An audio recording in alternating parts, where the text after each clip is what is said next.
Hello guys, कैसे हैं आप लोग। आज मैं एक बार फिर से कहानी लेकर आप लोगों के बीच में उपस्थित हुई हूँ। आज मैं जो कहानी सुनाऊंगी उस कहानी का नाम है बुद्धिहीन सेवक।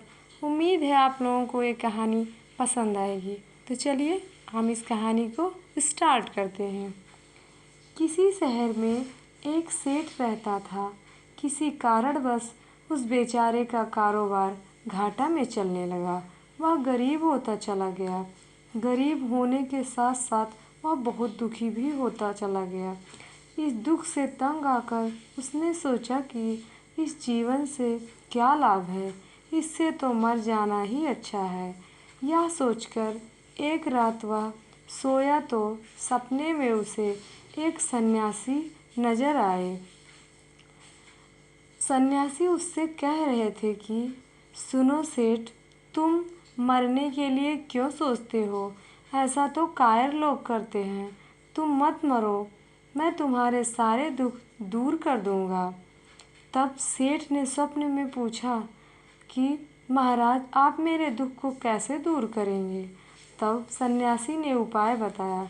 सन्यासी ने कहा कि कल सुबह मैं तुम्हारे घर आऊँगा। तुम मेरे सिर पर एक डंडा मारना। उसी समय मैं सोने का बन जाऊँगा और वो सोना तुम उठाकर अपने पास रख लेना, जिससे तुम फिर से धनाढ्य हो जाओगे। सन्यासी की यह बात सुनकर सेठ बहुत ही खुश हो गया और सोचने लगा कि चलो अब मेरी गरीबी दूर हो जाएगी। यह सोचकर वह बहुत ही प्रसन्न हो गया कि अब मुझे इतना सारा सोना मिल जाएगा। इस तरह से रात बीत गई और यही सोचकर वह सुबह से ही अपने घर पर बैठे सन्यासी की प्रतीक्षा करने लगा। उसका नौकर नाई भी उस समय उसके पास ही बैठा था।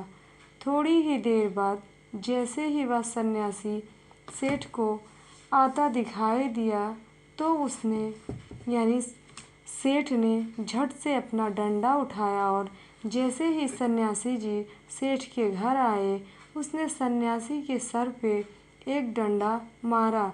जैसे ही वह सन्यासी के सिर पे डंडा मारा, बस फिर क्या था, देखते ही देखते वह सोने का बनकर गिर पड़े। उसे वहाँ से उठाकर यानी सोने को उठाकर सेठ नाचते हुए अंदर चला गया।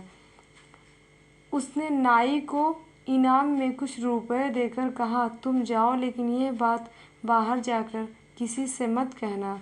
क्योंकि सेठ जिस समय सन्यासी को डंडा मारा था और सन्यासी सोने का बना था, ये सारी बात नाई ने अपनी आँखों से देखी थी।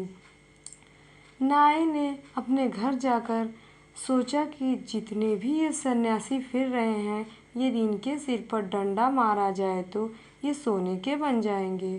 सो मैं भी सुबह उठते ही इन सबके सिर पर डंडा मारूंगा और फिर मैं भी अमीर बन जाऊंगा।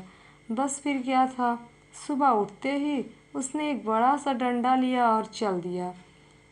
चल पड़ा सन्यासियों की खोज में और एक स्थान पर जाकर वह सन्यासियों को देखा जहाँ पर बहुत से भिक्षुक ठहरे हुए थे। उन्हें अपने घर आने का निमंत्रण दिया। जैसे ही वे खाने के लिए नाई के घर पे आए, नाई पहले से ही बड़ी सी लाठी लेकर बैठा हुआ था। बस फिर क्या था, जैसे ही साधु अंदर आने लगे, नाई बारी बारी उनके सिर पर लाठी मारता रहा। उनमें से तो कई लोग मर गए, कई लोगों को घाव हो गया, कई लोग तड़फने लगे। यह सूचना आग के तरह गांव में फैल गई और यह सूचना राजा के पास भी पहुंच गई। राजा के सैनिकों ने नाई को बंदी बना लिया और साथ ही साधुओं की लाशें और घायल साधुओं को लेकर राजा के दरबार में पहुंचाया गया।